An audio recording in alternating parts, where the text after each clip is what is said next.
দাম কিন্তু ভালো হইতেছে না ঋতু। কেন আবার জিগায় ক্যাট স্টিকার খুলে গেছে, আর এত আস্তে কাম করে লইব না। জলদি জলদি আচ্ছা নাও, এই যে স্টিকার নাও। মন খারাপ করো না, কাজ ভালোই হইতেছে, পুরোই জারি দিলা।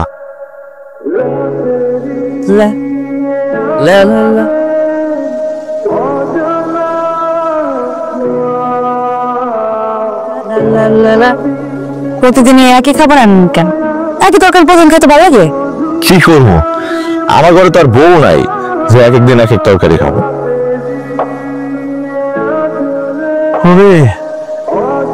আল্লাহ তোমার দরবারে হাত তুলে আল্লাহ একটা দোয়া করতে চাই, এই বিরা মানুষটারে আমার ঘরে বউ করে দাও আল্লাহ।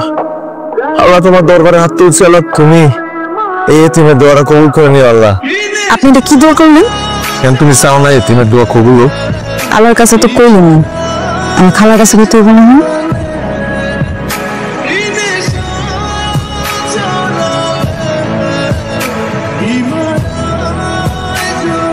সুমন ভাই, বান্ধবীকে কষ্ট দিয়েন। মাশাআল্লাহ, তুমি নিজেরে পৃথিবীর সবচেয়ে সুখী মানুষ মনে হচ্ছে। জীবন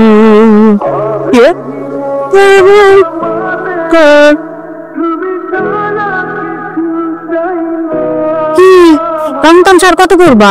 বিয়ে তো মেলা দিন হইলো, বাচ্চা কাচ্চা তোমার দেখতেছ না, বাঞ্জা নাকি? কি করতেছেন ভাবি, এটা আবার কেমন কথা? আমি চাকরি না চাইলে পারতাম, কদিন পর আমার একটা ভবিষ্যৎ হইব, হেলিয়ে তো কিছু টাকা জমানো উচিত। আমার সবসময় ইচ্ছা ছিল আমার বউ ঠ্যাংয়ের উপর ঠ্যাং তুলে ঘরে বয়ে খাইব। আসি তো ভালোই লাগবে, তোমার তো ভালোই লাগবো, নতুন সংসার না, এখন তো ভালোই লাগবে। কয়দিন যাক, তারপর দেখ মনে কিছু তো লাগতেছে, বুঝতেছি না। এই সময় একটু এরকমই লাগে, মাথা চক্কর দিতেছে না, খারাপ লাগতেছে, বমি বমি ভাব হইতেছে। আরে তোমার বউ তো অসুস্থ হয়ে গেছে। আরে চিন্তার কোনো কারণ নাই, এটা ভালো অসুস্থ, খারাপ অসুস্থ না। তুমি তাড়াতাড়ি আসো, বড় নিয়ে ডাক্তারখানায় যেতে দিব। আচ্ছা আমি আইতেছি, আমি আইতেছি। আসার সময় মিষ্টি নিয়ে আয়ো।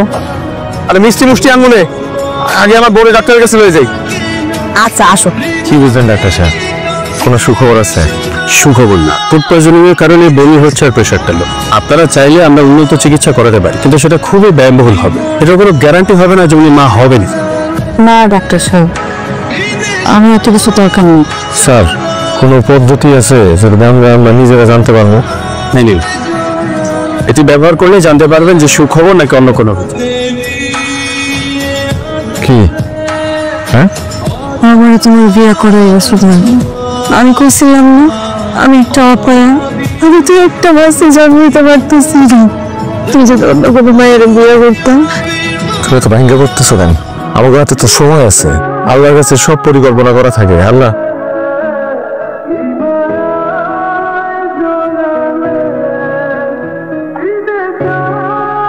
আমার জীবনে কিচ্ছু চাই না, শুধু একটা সন্তান চাই, আমি আর কিচ্ছু চাই না।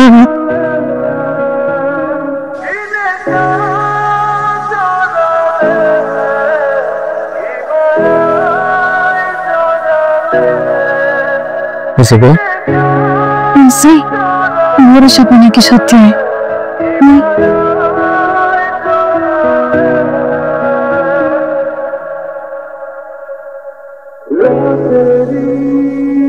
আমার মনে হয় সব পূর্ণ করছে। বাচ্চা বলছি তো পারেন তুমি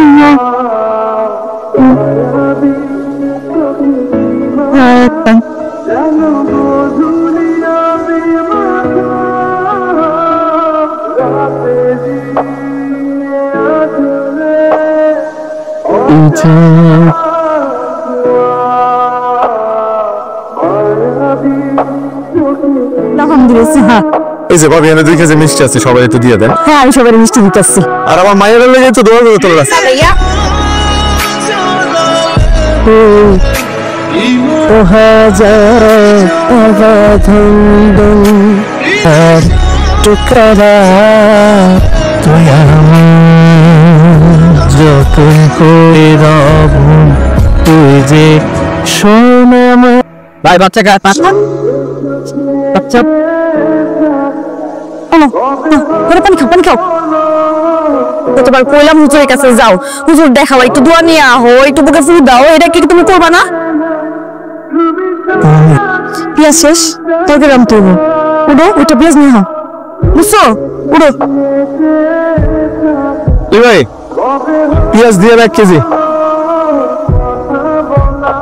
সম্প্রতি হাসপাতাল থেকে বাচ্চা চুরি যাওয়ার প্রবণতা বেড়েছে।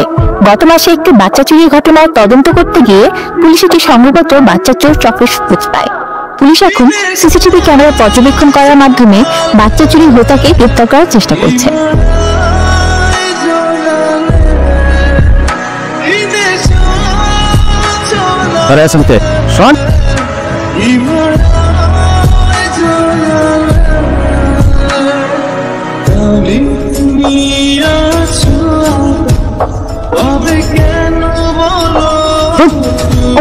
করতেও যাবো না, করতেও যাবো না। হুজুর হুজুর আপনি আমার বাঁচান হুজুর, আমি অনেক বড় অশান্তির মধ্যে আছি, আমি রাইতে ঘুমাইতে পারি না, আমি কোনো কামে মনোযোগ দিতে পারি না হুজুর। হুজুর আপনি আমার একটু বুঝিয়ে দেন হুজুর। পাপ করছি হুজুর, অনেক বড় একটা অন্যায় করে ফেলাইছি। যার সাথে পাপ করছো তার কাছে যাও, তার কাছে মাপ চাও, তারে খুলে বলো। আল্লাহর কাছে মাপ চাইলে আল্লাহ আমাদেরকে মাফ করে দেয়, আর সে তো একজন মানুষ, সৃষ্টির সেরা জীব। আমার যুবক আছে জান্নাত আমার ঘুমাইয়া না। স্যার কি অবস্থা স্যার? অবস্থা ভালো না, সমস্যা পেটে মেয়ে বাচ্চা জন্ম হয়েছিল, বাচ্চাটাকে আমরা বাঁচাতে পাইনি।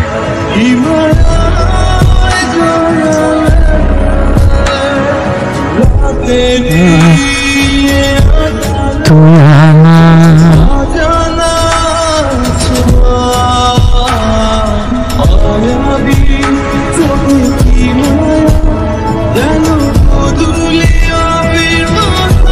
আমি আমি আমি তোমার করতে পারি যাইবো বিদায় দিতে হবে মানে এরকম প্রথম মানে ভাঙা যায় নিতেছেন তার কাছে। আমি গেছি। খবরদার, খবরদার বলতেছি। এই তো এই তো এই আপা, এই আপার বাচ্চাই তো, হেয়ার বেড থেকে তো আমি নিয়ে গেছিলাম। এই তো আপনি বাচ্চা লয়েছি, ফেরত দিতে চাইছিল। এই জারজ বাচ্চার পিছনে আমি 1 টাকা খরচ করবো না। কত বড় সাহস, তুই কারি জারজ কস, কারি জারজ কস? এটা আমাকে কলিজার টুকরা, আমাকে জান না।